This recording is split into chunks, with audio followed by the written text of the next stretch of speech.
ICICI బ్యాంకులో జరిగిన భారీ గోల్మాల్ గుంటూరు కృష్ణా జిల్లాల్లో ఇప్పుడు సంచలనంగా మారింది. కోట్లాది రూపాయలు గాయబయ్యాయి. ఆ డబ్బంతా ఏమైంది? సిఐడి దర్యాప్తులో ఇప్పటిదాకా తేలిందేంటి? అన్నిటికీ ఒక్కడే కారణం అంటున్నారు. కానీ ఆ ఒక్కడి వెనక ఎంతమంది ఉన్నారు? సిఐడి తీసుకోబోయే తర్వాతి స్టెప్ ఏంటి? ఖాతాదారుల డబ్బు తిరిగొస్తుందా లేదంటే ఆశలు వదులుకోవాల్సిందేనా? Let's watch. పల్నాడు జిల్లా చిలకలూరిపేటలోని ఐసిఐసిఐ బ్యాంక్ బ్రాంచ్లో బయటపడిన ఫ్రాడ్ ఇప్పుడు ఉమ్మడి గుంటూరు, కృష్ణా జిల్లాల్లో సంచలనంగా మారింది. ఖాతాదారులకు తెలియకుండానే వారి అకౌంట్స్ నుంచి డబ్బు నొక్కేశారు. చిలకలూరిపేట బ్రాంచ్లో కొన్నేళ్లుగా అనేక మంది ఫిక్స్డ్ డిపాజిట్స్, రికరింగ్ డిపాజిట్లు చేయడంతో పాటు గోల్డ్ లోన్లు తీసుకున్నారు.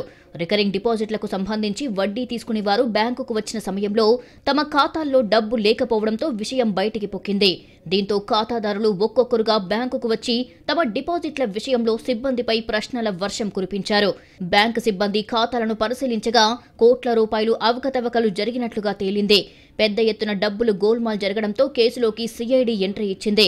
బ్యాంకు ఉద్యోగులు నరేష్, కరుణాకర్ చేసిన ఈ స్కామ్లో దారి మళ్లించిన డబ్బును మరికొందరి ద్వారా వేర్వేరు పెట్టుబడులు పెట్టినట్టు సిఐడి గుర్తించింది.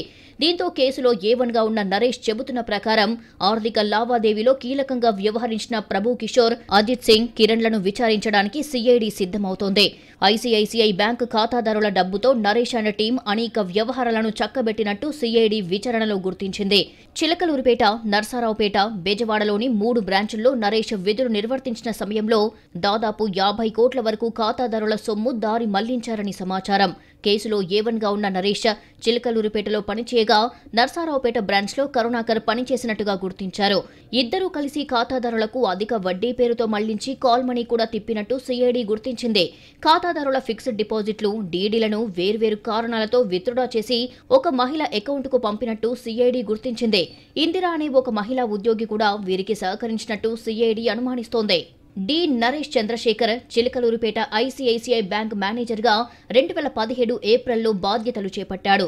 తమ ఖాతాదారుల్లో సంపన్నులు ఎవరో గుర్తించి వాళ్ల ఇళ్లకు వెళ్లి ఫిక్స్డ్ డిపాజిట్లు చేస్తే రూపాయికి పైగా వడ్డీ ఇస్తామని నమ్మించారు.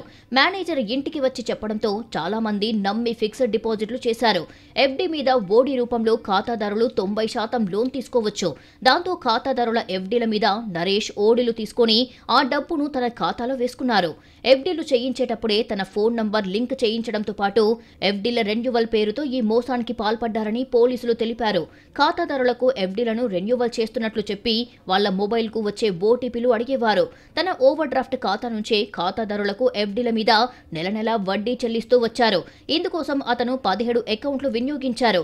బ్యాంకు ఖాతా నుంచి కాకుండా వేరే బ్యాంకు ఖాతా నుంచి వడ్డీ జమవుతున్నా ఖాతాదారులెవరూ ఆ విషయం పట్టించుకోలేదు.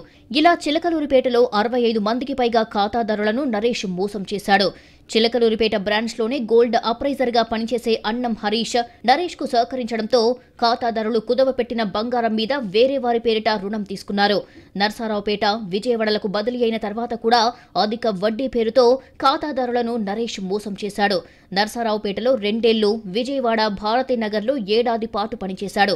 ఈ ఏడాది అక్టోబర్ 1న చిలకలూరిపేటకు చెందిన కొంతమంది ఖాతాదారులకు వడ్డీ జమ కాకపోవడంతో 2 రోజులు వేచి చూసి 3న బ్యాంకుకు వెళ్లి ఆరా తీశారు. వారి వివరాలను పరిశీలించిన బ్యాంకు సిబ్బంది వారి ఖాతాల్లో డబ్బులు లేవని చెప్పడంతో ఖాతాదారులు మోసపోయామని తెలుసుకున్నారు. దీంతో ఖాతాదారులు ఆందోళనకు దిగారు. ఆ తర్వాత సిఐడి కేసు నమోదు చేసింది. నరేష్, హరీష్తో పాటు వీరికి సహకరించినట్లుగా ఆరోపణలు ఎదుర్కొంటున్న Narasaraopet ICICI bank regional sales head K Karunakar పరారీలో ఉన్నారు. ఖాతాదారుల నుంచి వసూలు చేసిన సొమ్మును నరేష్, కరుణాకర్లు బయటి వ్యక్తుల సాయంతో పెట్టుబడులు పెట్టినట్టు సిఐడి గుర్తించింది. అజిత్ సింగ్ అనే వ్యక్తికి ఆన్లైన్లో డబ్బు ట్రాన్స్ఫర్ చేసినట్టు నరేష్ చెప్పడంతో అతడితో పాటు మరో మహిళ ప్రమేయాన్ని కూడా బయటికి తీసేందుకు సిఐడి లోతైన విచారణ చేపట్టిందని సమాచారం. చిలకలూరిపేటలో నరేష్, కరుణాకర్ విల్లాలు కొన్నట్లు సిఐడి గుర్తించింది. వైష్ణవి, సోమశ్రీ అనే 2 సంస్థలు గట్టిగా అడగటంతో కరుణాకర్ వారికి డబ్బు సర్దుబాటు చేసేందుకు మంతనాలు జరుపుతున్నట్టు సిఐడి విచారణలో తేలింది. చిలకలూరిపేట, నర్సారావుపేట, విజయవాడ ఐసిఐసిఐ బ్రాంచ్లలో జరిగిన అక్రమాలపై సిఐడి విచారణ జరుగుతున్న నేపథ్యంలో మేనేజర్ నరేష్ సెల్ఫీ వీడియో కలకలం రేపుతోంది. తాను మోసపోయానంటూ నరేష్ వీడియో విడుదల చేశాడు. బ్యాంక్ ఆర్థిక లావాదేవీలు పెంచే క్రమంలో కొన్ని తప్పులు జరిగాయని, ఉన్నతాధికారులు, బ్యాంకు సిబ్బంది అంతా తననే తప్పు పడుతున్నారని ఆవేదన వ్యక్తం చేశారు. విజయవాడ భారతీనగర్ బ్రాంచ్కు వెళ్లిన తర్వాత జోనల్ హెడ్ సందీప్ మెహ్రా వల్ల బాగా ఇబ్బంది పడుతున్నట్లుగా చెప్పాడు. నర్సారావుపేటలోని కరుణాకర్కు, చిలకలూరుపేటలోని బ్యాంకు ఉద్యోగులందరికీ అన్ని విషయాలు తెలుసని, తనను మాత్రమే దోషిగా నిలబెడుతున్నారని కన్నీటి పర్యంతమయ్యాడు. మీ అమౌంట్ ఎక్కడికి వెళ్ళలేదు సార్. ఆ ఇద్దరిని పట్టుకుంటే మీకు ఏదైతే అమౌంట్ రావాలో దానికంటే ఎక్కువే అమౌంట్ వస్తుంది సార్. దయచేసి వాళ్ళు వదలొద్దు సార్.